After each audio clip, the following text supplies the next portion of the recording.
Baik, Assalamualaikum warahmatullahi wabarakatuh.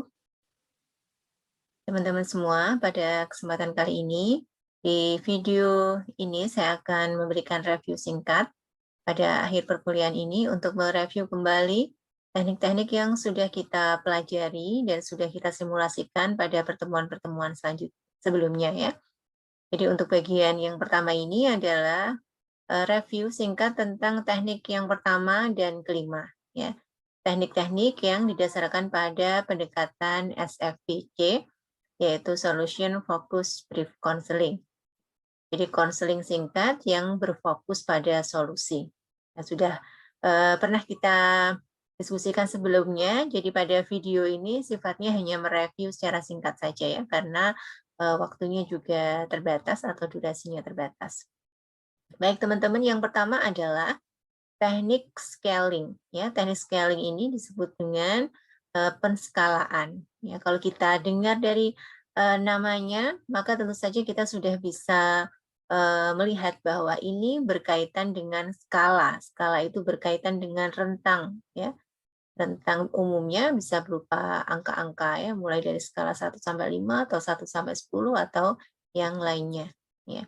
Jadi teknik scaling ini atau penskalaan ini bertujuan untuk membantu konselor dan konseli ya agar membuat permasalahan yang kemudian sepertinya nampak abstrak begitu ya. Abstrak itu belambiar bahasa Jawanya ya. Menjadi lebih konkret.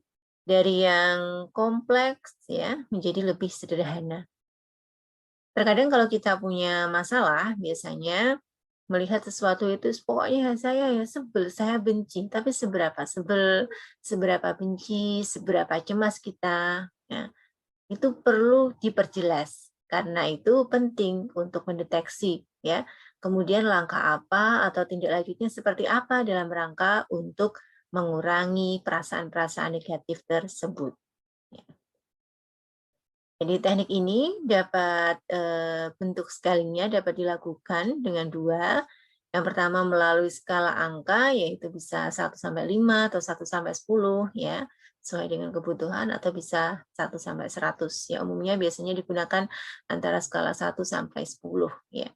Kalau Anda merasa saat ini sedang sedih ya, ada skala 1 sampai 10, kira-kira Anda berada di angka mana kesedihan yang Anda rasakan saat ini gitu ya. Maka klien diminta untuk memilih dari angka 1 sampai 10 itu. Ya, entah dia menjawab skala 7, 8, 9 dan seterusnya. Kemudian bisa juga skala itu dilakukan di dalam bentuk gambar atau simbol ya. Umumnya ini dilakukan ketika pada klien anak-anak ya, untuk lebih mudah atau membuat situasi tidak terlalu serius dan tegang gitu ya. Jadi konselor sudah menyiapkan misalnya emoticon gitu kan. Bentuk misalnya kalau sedih banget itu kemudian gambarnya nangis berletusan kayak kalau Anda lihat di emoticon seperti di WA atau di Facebook ya gitu. Kalau sedihnya agak itu emoticonnya seperti apa atau bentuk gambarnya seperti apa itu sudah disiapkan. Jadi adik sekarang misalnya lagi sedih ya gitu. Sedihnya kalau gambar ini kira-kira yang mana ini? Sedihnya sedih banget atau sedih biasa aja, coba di antara gambar-gambar ini kira-kira masuk yang mana? Saya begitu, yaitu dalam bentuk gambar atau simbol. Ya. Nah, umumnya digunakan untuk memberikan penskalaan pada perasaan konseling, misalnya umumnya perasaan-perasaan negatif tentunya ya, karena yang biasanya di konsultasikan ya dalam proses konseling itu, entah itu masalah marah, cemas, takut, sedih, ya, kecewa, ya, khawatir, dan lain sebagainya. Nah, biasanya teknik ini juga dikombinasikan dengan teknik-teknik yang lain. Nah, jadi ketika klien kemudian mengidentifikasi, ya saya sedih, saya ya, tadi di angka 9 misalnya. Oh, berarti kan kemudian nampaknya konseli sedih banget gitu ya. Padahal permasalahannya misalnya sedihnya kan apa, karena kucingnya mati misalnya gitu ya. Gitu, maka di angka 9, oh sepertinya Anda benar-benar sedih ya. Kemudian bisa kemudian dibayangkan atau pernah coba Anda ingat-ingat lagi, adakah peristiwa lain yang kemudian yang pernah Anda alami yang kemudian lebih menyedihkan dari kejadian saat ini? misalnya begitu. Ya, misalnya pernah saat itu, saat kehilangan orang tua misalnya ya. Oke. Jadi kalau saat kehilangan orang tua itu misalnya skalanya berapa? Ya saat kalau kehilangan orang tua skalanya bisa 9, berarti sama dengan kehilangan kucing misalnya. Oh berarti, oh ya enggak juga ya.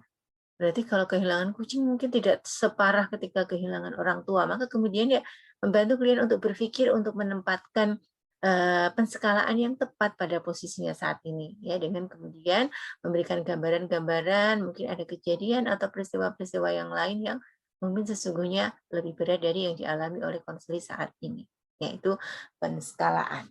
Ya, kemudian dapat dikombinasikan juga dengan teknik-teknik yang lain. Jadi untuk penskalaan itu lebih pada bagaimana konselor membantu untuk tadi mengkonkretkan atau memperjelas permasalahan yang sepertinya masih abstrak ya, masih belum konkret tadi. Pokoknya sedih ya, sedihnya seperti apa, seberapa itu yang dimaksud dengan penskalaan. Baik, yang kedua adalah teknik exception ya. Teknik exception ini adalah teknik pengecualian ya. Asumsi dasarnya bahwa ya ketika orang punya masalah itu menganggap semuanya kemudian buruk ya. Jadi asumsi dasarnya semua permasalahan atau situasi buruk itu ada pengecualiannya. Nah, pengecualian tersebut yang diharapkan dapat digunakan untuk memfasilitasi solusi nanti terhadap permasalahan yang dialami oleh konseling. Ya.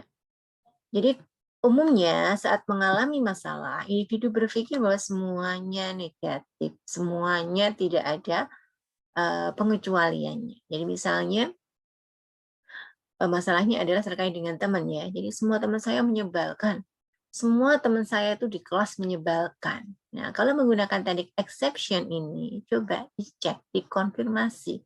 Apakah benar semua temannya ya dari 40 teman apakah semuanya menyebalkan? Apakah tidak ada satu pun teman yang kemudian baik atau setidaknya kalau nggak baik tidak menyebalkan lah begitu ya.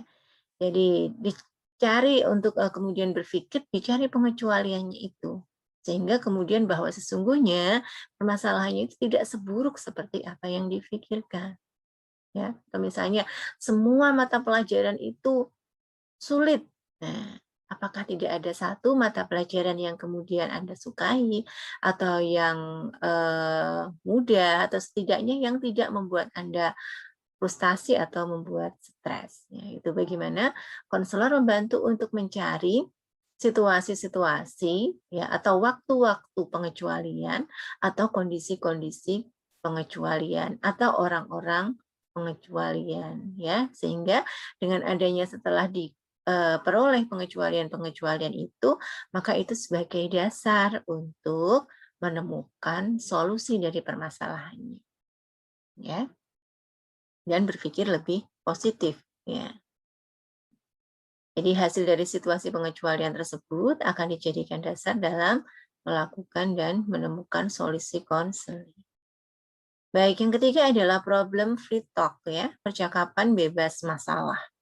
Ya, teknik ini biasanya digunakan di awal sesi konseling ya, merupakan satu cara yang digunakan untuk membangkitkan kepercayaan, membangkitkan percakapan ya dengan mengungkapkan hal-hal yang dimiliki oleh konseling atau kemampuan klien sumber daya dimiliki konseling untuk membangkitkan dimensi-dimensi kesanggupan konseling dalam memecahkan masalah nantinya ya. Jadi masih sifatnya dalam problem free talk ini percakapan netral ya. Belum kemudian menjurus kepada permasalahan-permasalahan yang akan dibahas. Tujuannya apa? Tujuannya untuk membangun hubungan dalam mengembangkan rapor, kemudian membantu meredakan kegugupan dan kecanggungan konseling dalam sesi-sesi awal konseling, kemudian memberikan kesempatan untuk mendefinisikan konseling dengan dimensi pribadinya. Artinya bagaimana konselor mencoba untuk mengungkap ya dimensi konseling itu seperti apa dengan kemudian memberikan kesempatan untuk klien bercerita, ya artinya dengan memberikan pertanyaan-pertanyaan yang mendorong konseling untuk bercerita secara bebas. Baik, itu problem free talk ya. Kemudian yang berikutnya adalah miracle question ya. pertanyaan keajaiban. Ya. Kalau dari judulnya kita akan lebih mudah mengingat bahwa teknik ini berkaitan dengan bagaimana seorang konselor itu meminta konseli untuk membayangkan jika permasalahannya itu selesai atau jika situasinya itu berubah menjadi tanpa masalah gitu ya. Tujuannya apa? Tujuannya agar bisa mengidentifikasi secara tepat ya apa yang benar-benar diinginkan konseli ya. Bukan hanya sekedar apa keinginan-keinginan yang sifatnya apa ya, semu atau sementara yang kemudian nanti diabaikan begitu saja. Nah, dengan membayangkan situasi bebas masalah ini, konseli diharapkan untuk memiliki semacam optimisme ya atau memiliki kekuatan bahwa akan terjadi satu kebaikan di masa mendatang. Nah, ketika konseli kemudian membayangkan situasi atau yang lebih baik di masa mendatang itu, kemudian apa yang akan yang dapat merubah dimensi perasaan dan perilaku konseli sehingga dia akan berperilaku atau berpikir secara lebih baik. Ya, jadi orientasinya bagaimana mengubah orientasi dari ketika apa namanya membahas permasalahan itu berorientasi pada masalah menjadi orientasi pada solusi ya untuk mencari jalan keluar dari permasalahan tersebut. Ya. Contohnya dengan kalimat-kalimat keajaiban itu ya bayangkan misalnya Anda punya kantong Doraemon yang kemudian itu boleh juga ya. Bayangkan ada suatu keajaiban ya ketika Anda bangun pagi besok pagi ternyata masalah Anda misalnya misalnya masalahnya dengan ibunya sudah selesai ya. Jadi misalnya berantem atau apa ya. Ngambek-ngambekan, diem-dieman dengan ibunya atau dengan ayahnya ya sudah selesai. Apa yang Anda rasakan? Kemudian apa yang akan Anda lakukan? Ya tentu saja saya senang Bu, misalnya masalah saya selesai. Kemudian apa yang akan Anda lakukan? Ya, saya akan bersikap wajar dan kemudian baik pada ibu saya, udah nggak marah lagi. Ya. Dengan begitu kemudian bagaimana konseling mencoba untuk nanti berinisiatif untuk melakukan perbaikan-perbaikan sikapnya tanpa harus menunggu orang lain yang kemudian berubah untuk dia. Ya, harapannya begitu. Dengan mengandaikan situasi keajaiban itu, kemudian akan diidentifikasi bagaimana perasaannya, apa perilakunya, yang itu kemudian coba akan nanti direkomendasikan dengan dalam rangka untuk mengatasi permasalahan konseli itu. Ya, jadi tidak harus menunggu kemudian orang lain berubah untuk dia, tapi bagaimana konseli untuk mencoba untuk mengubah agar situasi permasalahan itu kemudian menjadi hilang atau perlahan-lahan berkurang. Ya, itu untuk pertanyaan keajaiban. Kemudian yang teknik kelima yaitu disebut dengan flagging the minefield ya, menandai medan ranjau. Ya. Ranjau itu kita tahu sendiri kalau ranjau kemudian diinjek atau kemudian dibanting ya, kemudian akan meledak. Nah, maksudnya apa teknik ini ya? Teknik ini maksudnya adalah biasanya ini berkaitan dengan apa yang disebut dengan mematuhi resep dokter ya. Kalau Anda datang kepada dokter dikasih resep ya, kasih resep sampai rumah ya, apakah Anda mau minum sesuai resep dokter atau tidak? Nah, itu adalah bergantung pada Anda ya, dokternya tidak akan bisa memantau ya, bergantung pada keinginan Anda, tekad kuat Anda untuk sembuh dan seterusnya. Begitu juga dalam sesi konseling ya.